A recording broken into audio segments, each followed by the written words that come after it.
নিয়ামতের অস্বীকার করবে, একটু বলো যে আল্লাহ আপনি তো কিছু দেন নাই, আমি সব ইনকাম করছি, এত কিছুর বিনিময়ে আপনি যদি মালিকের একটা সেজদা আপনি নাও দিতে পারেন, তাহলে মনে রাখবেন আপনার মতো গাদ্দার আর কেউ নাই।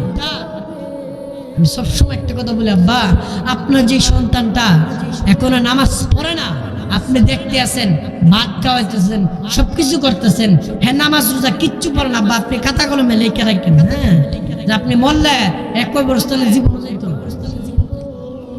জীবনে যাইবে না, কবর 100% যাইবে না। দুনিয়া কাহার জন্য তাইমা থাকে না, সামনের গাড়ি অ্যাক্সিডেন্ট করলে পিছনের গাড়ি আর দূর তোরা অ্যাক্সিডেন্ট করছিস, আমরা কি হয়েছে বেটা, রাস্তাতে আমরা যাই দিব, বুঝেন না আব্বা?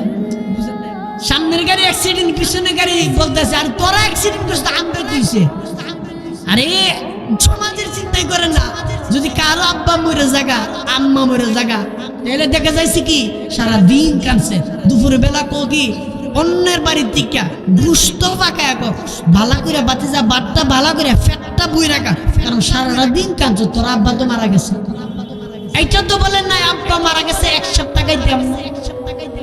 যুবক তোমরা যাদের জন্য নষ্ট হচ্ছ, যাদের চিন্তা করে নষ্ট হচ্ছ, তুমি তাদেরকে বলো যে ভাই আমি যদি ট্যাঙ্কটা ভাঙে জায়গা আমার দ্বারা থাকবি তো তোরা, আমি তো তোদের সাথে ঘুরতে আসি, তোরা যেমনি কইতে আসো আমি তেমনি চলতে আসি, তো আমার যদি ট্যাঙ্কটা ভেঙে জায়গা তো আমার পাশে থাকবি তো। তো দেখেন এর জন্য বলি দুনিয়াতে সবচাইতে প্রকৃত বন্ধু হলো আল্লাহ তাআলা। আল্লাহ জানে বলেন মিনাজ জুলুমাত ইলা নূর, যেই ব্যক্তি গুনাহ থেকে, পাপ থেকে, নাফরমানি থেকে, জিনা থেকে যে আপনাকে টেনে আলোর দিকে, ইসলামের দিকে, দ্বীনের দিকে যে নিবে সেই প্রকৃত বন্ধু।